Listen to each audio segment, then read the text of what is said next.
ప్రార్థన చేసుకుందాం. ప్రేమ గల మా ప్రియ పరలోక తండ్రి, పరిశుద్ధుడ నమ్మదైన దేవ, సర్వశక్తి గల నజరేయుడైన యేసుక్రీస్తు ప్రభు శ్రేష్టమైన నామమున మీకెంతైనా వందనాలు, స్తోత్రాలు, కృతజ్ఞతలు చెల్లిస్తున్నాను. ప్రభా, ఈ సమయంలో యేసుతో జీవితం అనే కార్యక్రమం ద్వారా కొద్ది నిమిషాలు మేము దేవుని వాక్యం ధ్యానించినట్టుండగా మీరు మాతో ఉండండి. లైవ్ ద్వారా దేవుని వాక్యం వినే ప్రజలను ఆశీర్వదకరంగా మేలుకరంగా మార్చు. నీ నామానికి మహిమ తెచ్చుకో. కావలసిన కృప దయచి కంటికి కనిపించని అంధకార శక్తులను, చీకటి శక్తులను, దురాత్మ సమూహం, అపవిత్ర ఆత్మను యేసు సర్వశక్తి గల విశ్వాసంతో బంధిస్తున్నాను. సమయంలో దాసు నిలబడుతుండగా మీరు నోరైని మాట్లాడుతుండండి. నీ మాటలు నా నోట ఉంచి మీరే మాట్లాడండి. లైవ్ ద్వారా వినే వారందరినీ మీరు దీవించు.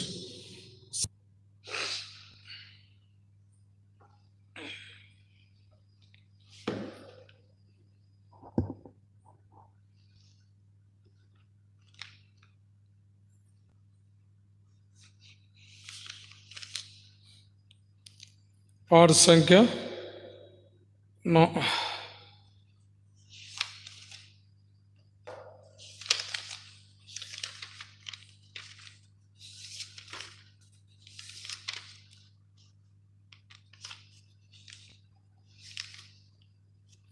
450, 450, సాంగ్ నెంబర్ 450.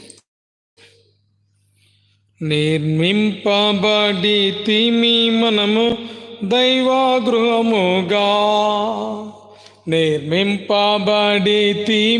మనము దైవగృహముగా, తన కృపచే స్థిరపరచబడితిమి, తన కృపచే స్థిరపరచబడితిమి. నిర్మింపబడితిమి మనము దైవగృహముగా, నిర్మింపబడితిమి మనము దైవగృహముగా. కార్చెను యేసు రక్తం, కూర్చెను సంగముగా, కార్చెను యేసు రక్తం మనకై కూర్చెను సంగముగా. కృతజ్ఞతలు చెల్లించదము మన ప్రభు యేసునకే, కృతజ్ఞతలు చెల్లించదము మన ప్రభు యేసునకే. నిర్మింపబడితిమి మనము దైవగృహముగా, నిర్మింపబడితిమి మనము దైవగృహముగా.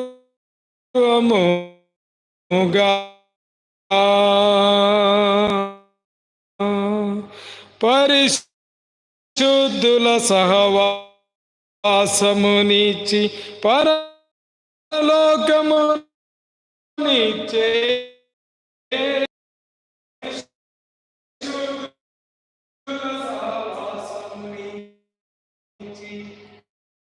పరలోకమునిచ్చే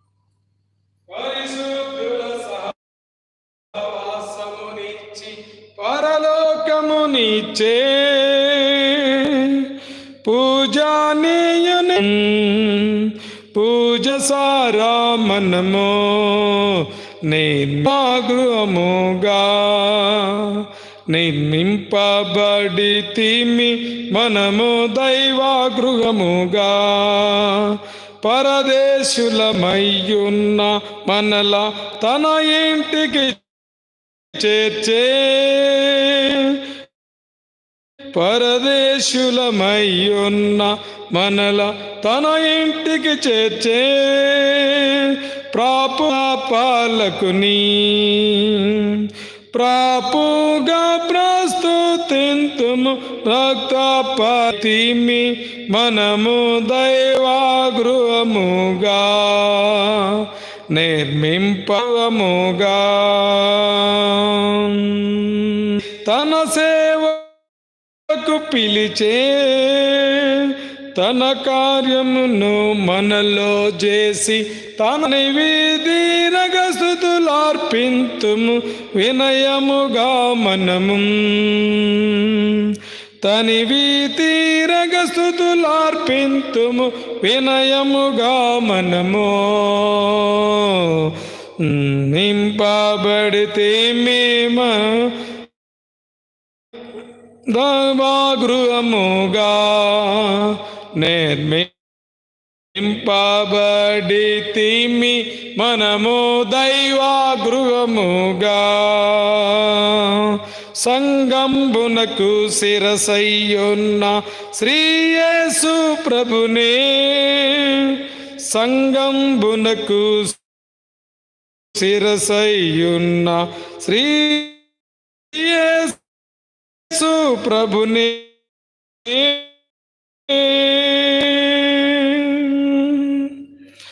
సర్వకాలము జయ శబ్దముతో సన్నతించదము. సర్వకాలము జయ శబ్దముతో సన్నతించదము. నిర్మింపబడితిమి మనము దైవబడితి. ప్రభునందు ప్రియులరా,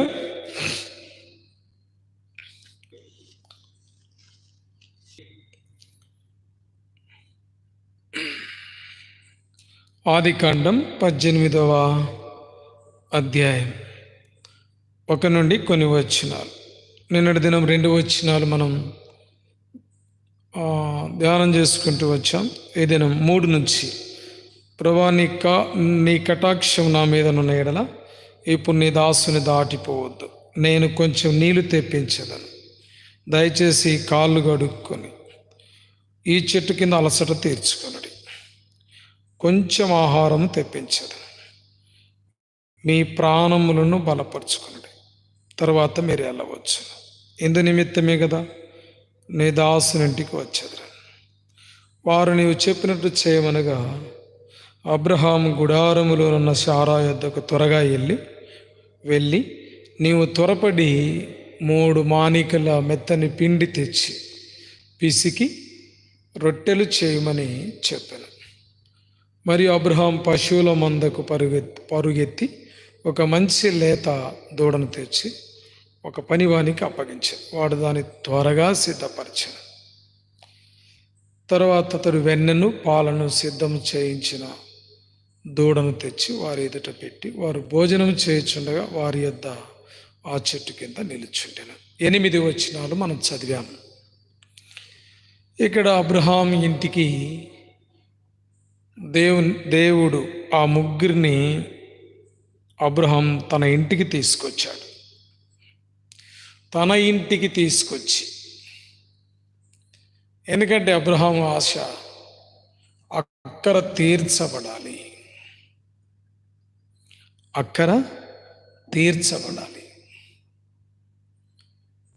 అందుకని అబ్రహాం అంటూ వచ్చాడు, నీ దాసుని దాటిపోవద్దు. అప్పుడప్పుడు నేను అనుకుంటా ఉంటాను, దేవుడు ఎన్నడూ ప్రార్థన దాటిపోడు. అంటే తన దాసుని దాటిపోడు, తన దాసుని మాటను కాదనడు, త్రోసివేయడు. మనం నమ్మకంగా ఉన్నప్పుడు అబ్రహాములో అలాంటి త్యాగం ఉంది, అలాంటి నమ్మకత్వం ఉంది.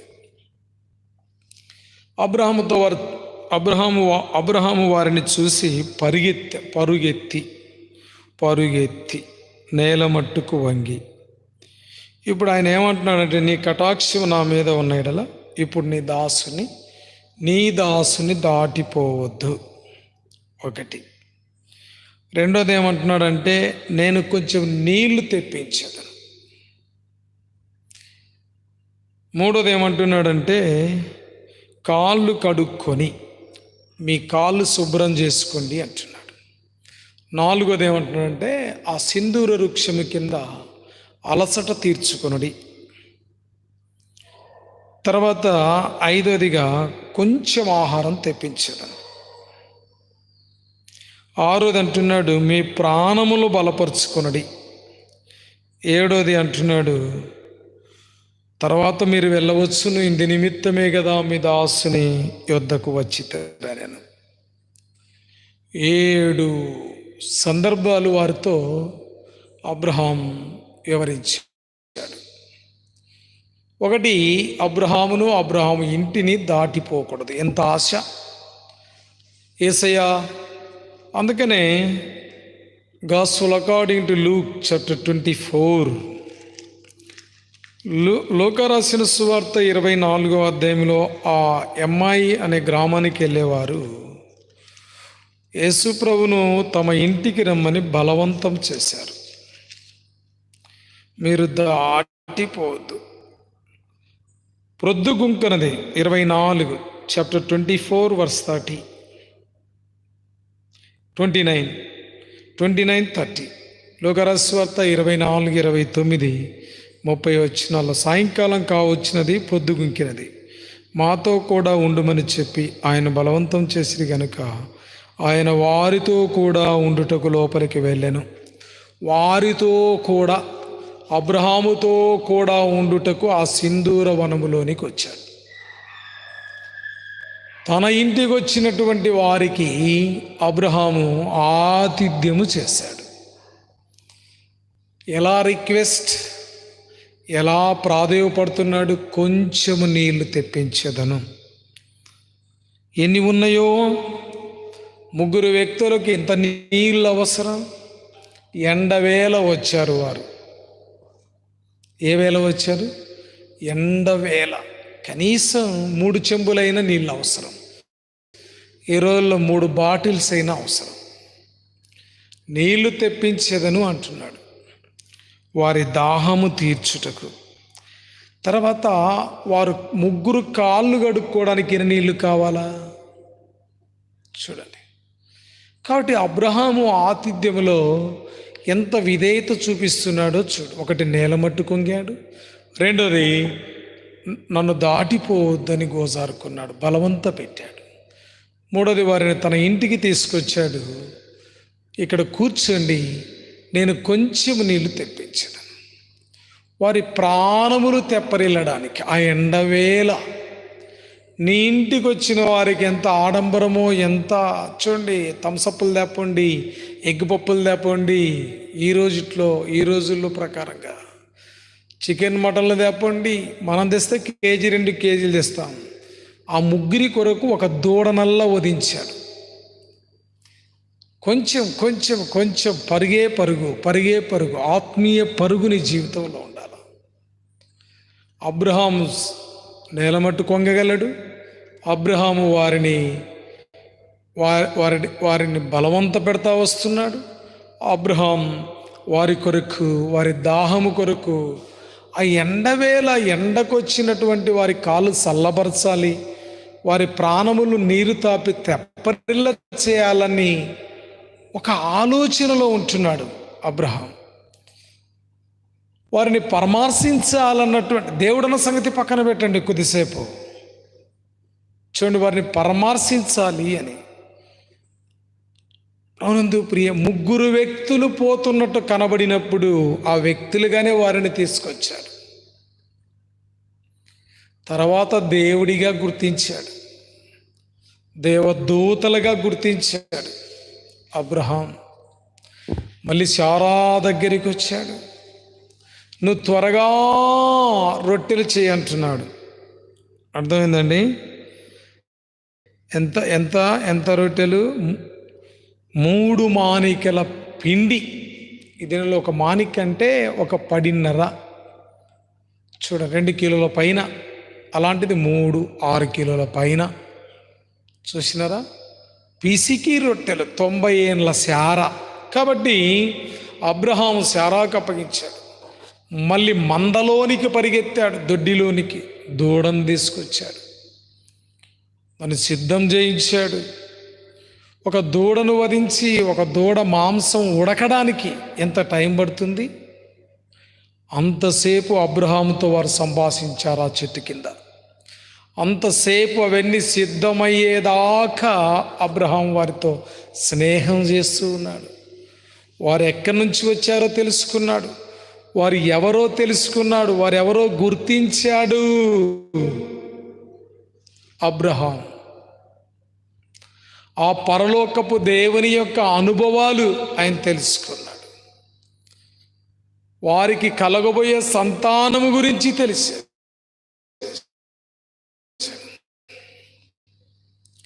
పాలను సిద్ధం చేశాడు.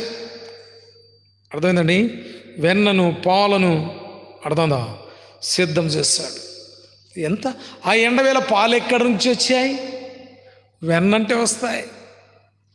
పాడి గేదెలు ఉన్నాయి అబ్రహాం దగ్గర, మందలు ఆవులు ఉన్నాయి, గేదెలు ఉన్నాయి, గొర్రెలు ఉన్నాయి, మేకలు ఉన్నాయి. ఏ పాలు సిద్ధం చేశాడో అబ్రహాం. ప్రియ స్నేహితుడ, సహోదరి, ఈ రాత్రికాల సమయంలో అబ్రహాములో ఉన్నటువంటి ఆత్మీయ అనుభవం, కొంచెం నీళ్లు, కొంచెం ఆహారం, మీరు అలసట తీర్చుకోవాలా, చెట్టు కింద కూర్చోవాలా, నీడకు రావాలా, నా ఇంటి నీడకు రావాలా, మీరు అలసట తీర్చుకోవాలా, మీ ప్రాణాలను బలపరుచుకోవాలా, అలసిపోయిన ప్రాణములు బలపరచాలా. అందుకని ప్రభు అన్నాడు, బలము లేని వారికి ఊతనీయండి, వారిని బలహీనులు బలపరచండి అంటాడు. అబ్రహాం చేసి చూపించాడు. వారు భోజనం చేస్తా ఉంటే తృప్తిగా వారి దగ్గర చేతులు కట్టుకొని నిలబడ్డాడు. మనం నీళ్ళు ఇస్తే అన్నం పెట్టాము, అన్నం ఇస్తే నీళ్లు పెట్టాము, నీళ్లు పెట్టిన గంట సేపు అన్నం పెట్టిన గంట సేపు నీళ్లు అడిగేదాకా నీళ్లు, కొన్నిసార్లు మర్చిపోతాం. నిర్లక్ష్య వైఖరి, ఆత్మీయ. అబ్రహాం అన్ని సిద్ధం చేసి వారి దగ్గర పెట్టి ఏమి తక్కువ అవుతుందో, ఏమి అడుగుతారో అని వారి దగ్గర నిలబడ్డాడు. నువ్వు నిలబడుతున్నావా? నువ్వు కనిపెట్టుకుంటున్నావా? పరిశుద్ధులకు Hebrewsయులు 6:10 పౌలు అపోస్తలుడు చెప్తారు, ఇంకనూ ఉపచారము చేయుచుంట ప్రభునామమున మీరు చూపిన ప్రేమను మరచుటకు దేవుడు అన్యాయస్తుడు కాదు అని. అందుకనే వారు తెలియకే ఆతిథ్యం చేసి, దేవుడని ఎరుకను ఆతిథ్యం చేసి వారు గొప్ప బహుమానం పొందారు ఇస్సాకుని. అట్టి గొప్ప ఆధిక్యతను పొందాడు అబ్రహాం. ప్రభునందు ప్రియ స్నేహితుడు, వారిని అంతగా గౌరవించాడు, వారికి విధేయత చూపించాడు, వారికి శ్రేష్టమైన ఆహారాన్ని సిద్ధపరిచాడు, వారు ప్రాణాలు బలపరచబడాలని ఆశించాడు, వారికి నీళ్ళు ఇచ్చి తృప్తిపరిచాడు, వారి కాళ్ళను చల్లపరిచాడు. అబ్రహాము ప్రియ స్నేహితుడు వారికి శ్రేష్టమైన తన ఇంటిలోని ఆహారాన్ని పెట్టాడు. వారిని అధికముగా తన స్థాయికి తగ్గట్టుగా గౌరవించాడు, ప్రేమించాడు వారిని. అబ్రహాం ప్రియ స్నేహితుడ, సహోదరి, అక్కడ నిలవన్నటువంటి అబ్రహాం దేవుని సన్నిధిలో నిలబడగలిగాడు. ఆ చెట్టు కింద అబ్రహాం. నువ్వెక్కడ నిలబడుతున్నావు? అందుకే అబ్రహామును వారు దాటిపోలేదు. అందుకే అబ్రహాము గుడారం దగ్గరికి వారు వచ్చారు. అబ్రహాము ద్వారా వారి దాహము తీర్చుకున్నారు. అబ్రహాము ద్వారా వారి కాళ్ళను సైతం చల్లపరుచుకున్నారు. అబ్రహాము చెట్టు కింద అలసట తీర్చుకున్నారు.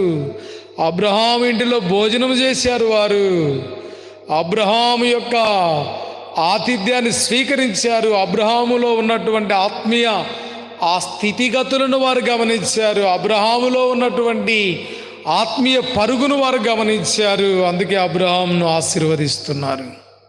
ప్రార్థన, నీవు కూడా అలాగా ఉండాలా, ఎక్కడ నిర్లక్ష్యం చూడకూడదు. ప్రార్థన చేసుకుందాం. అలా ప్రభు సాయించి పర్లేదు తండ్రి, వందనాలు. ప్రేమించి మీరు మా కొరకు ప్రాణం పెట్టినందుకు స్తుతిస్తున్నాం. ఈ రాత్రి మాతో ఉన్నందుకై స్తోత్రాలు.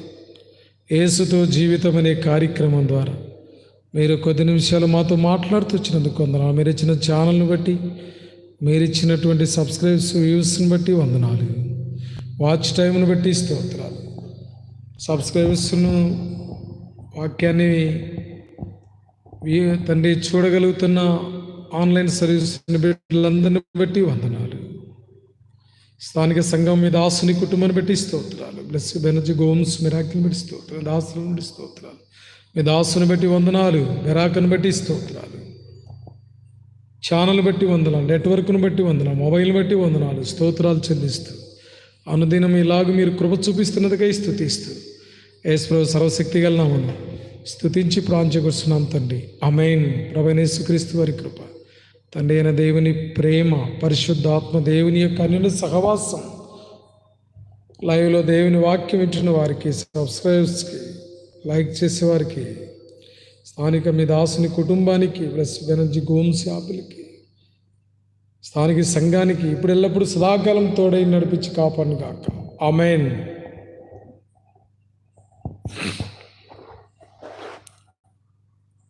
తిరిగి ప్రభు సమయంలో కలుసుకుందాం. ప్రభునందు ప్రియులారా, ప్రైజ్ ద లార్డ్.